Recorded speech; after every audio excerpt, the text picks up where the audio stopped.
بسم الله الرحمن الرحیم. با عرض سلام و خسته نباشید هموطنان عزیز. موضوعی را که امروز در نظر گرفتیم که یک معلومات مختصر از برگی از تاریخ درخشان افغانستان امروز و خراسان آن روز خدمتتان تقدیم بکنم. این موضوع امپراتوری لودی ها در هند است. ما خودم امروز در یکی از پارک‌های مشهوری دهلی جدید به نام پارک لودی هستم و این ویدیوها را ثبت کردیم و مشاهده آثار تاریخی امپراتوری لودی ها برام بسیار جالب بود.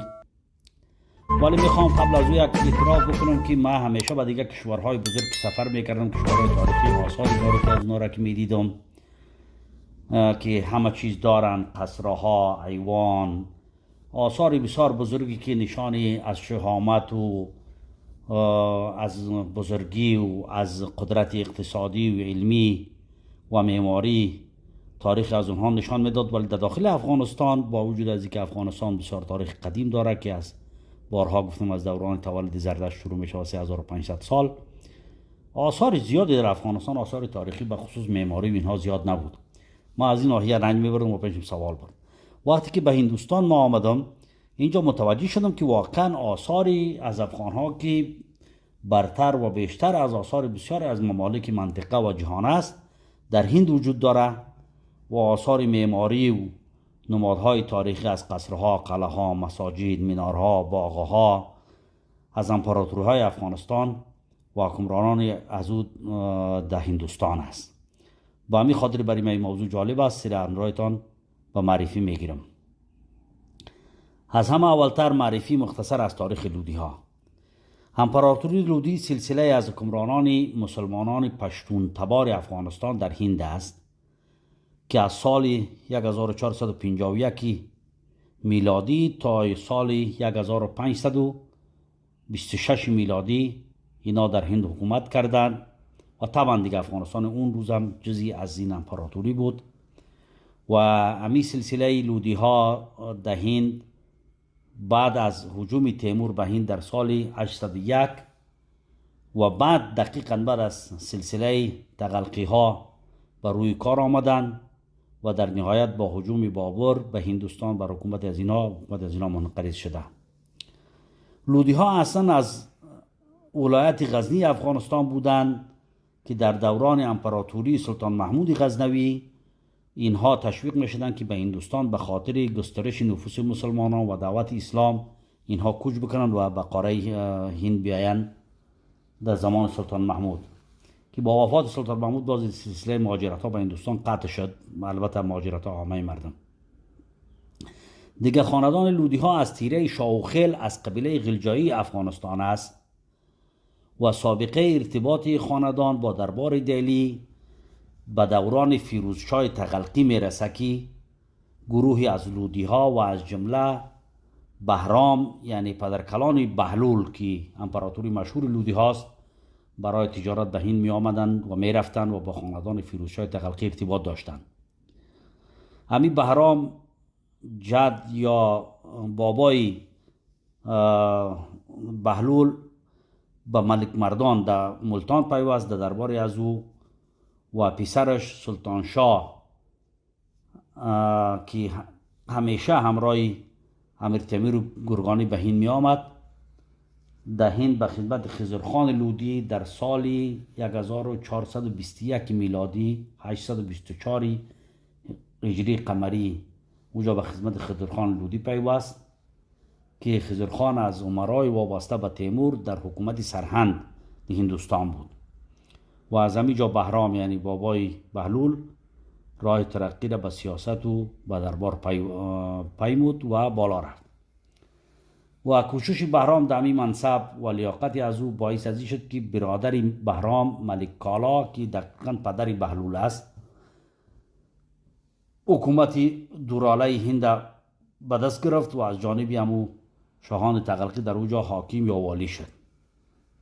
بهلول در این زمان کودک بود که به نام بلو یا ملو او را یاد میکردند و در همین زمان طفولیتش پدرش در جنگی قبیله نیازی یا افغانان نیازی در هندوستان کشته شد و سرپرستی بهلول کاکایش سلطان شاه که ملقب به اسلام خان بود به دوش گرفت.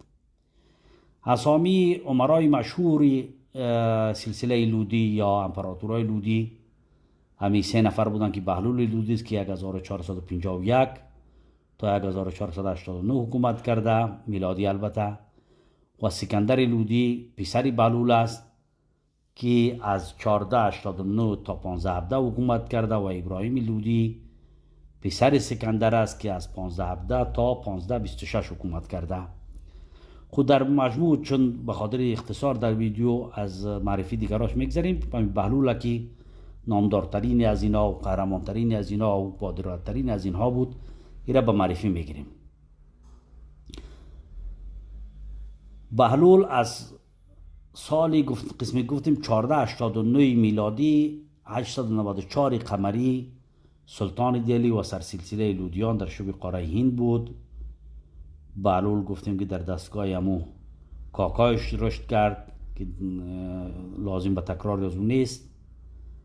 تاریخ تولد بهلول به صراحت ذکر نشده که در چی وقت است، ولی از اون جایی که در وقت وفاتش 80 ساله بود باید در 814 قمری یا 1411 میلادی ای تولد شده باشه.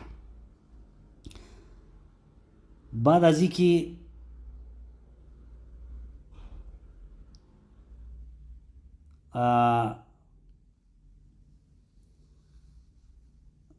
سلطان خان کاکای بهلول که وفات کرد، با وجود که از خودش بچهای کلانی داشت، پسران بسیار رشید و خوبی داشت، ولی نظر به علاقه و کفایتی که در بهلول میدید، بهلول را جانشین خودش کرد.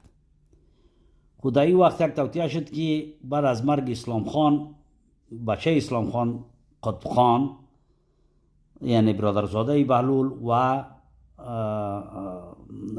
بچه کاکای بهلول و ملک فیروز هم کاکای دیگه بهلول حکومت بهلول را قبول نکردن و نزد سلطان شاه او زمان رفتن، سلطان محمد رفتن و از بهلول شکایت کردن و او را تحریک کردن که بهلول از قدرت خلع کنه. سلطان محمد هم یک سپاهی بسیار زیادی را فرستاد و بهلول ناچار شد که مدتی در اطراف سرهند بروا و به گردآوری مردم و لشکر و قدرت سپری بکنه که دوباره همین قدرتی را که برش وصیت شده را بگیره. خود این زمان باز واقعا رقمی که شد، همین کاکایش ملک فیروز همراه قطب خان اینا باز از دهلی آمدن و دوباره بهلول پیوستن در سال 1436 و سرهند هندوستان تسخیر کردند. یکی از کشورگشایی‌های بهلول هم است که بهلول در همون سال باز در دهلی پسر خودش بایزید سرپرستی حکومت ساخت و خودش بیرون را به خاطر جنگ که همی متصرفاتش یا ساحه جغرافیای دولتش بزرگ بسازه. این در بیرون مصروف بود. در این زمان بعضی از امرا و یاران علاءالدین محمود شاه شرقی هم از جونپور آمدن، از جونپور هندوستان به تسخیر دهلی. علاءالدین محمود شاه شرقی در سال 1452 دهلی را مکمل محاصره کرد و بسیار نزدیک بود که دهلی سقوط بکنه، و اما در این زمان بهلول که چون در خارج از دهلی بود دوباره پس گشت و سپاهی علاءالدین محمود شاه شرقی را شکست داد و دهلی را از محاصره نجات داد.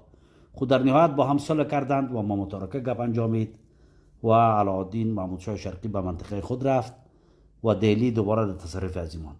با وجود از این هم در طول 30 سالی که بهلول حاکم بود، همین مشاجره و کشمکش میان سلطان محمد و سلطان حسین جونپوری همراه بهلول دوام داشت. یک دوره کوتاهی که در اوج آرامش بود، باقی همه در نزاع به سر بردند و سرانجام در سال 1481 میلادی بهلول یک جنگی چند ماهه را براه انداخت و جونپور که 2-3 بار در این جنگ دست به دست شده بود نهایتا فتح کرد و خاندان ملوک شرقی که هم سلطان حسین و سلطان محمد اینا بودند از جونپور اینا را خلق قدرت کرد و جونپور را گرفت.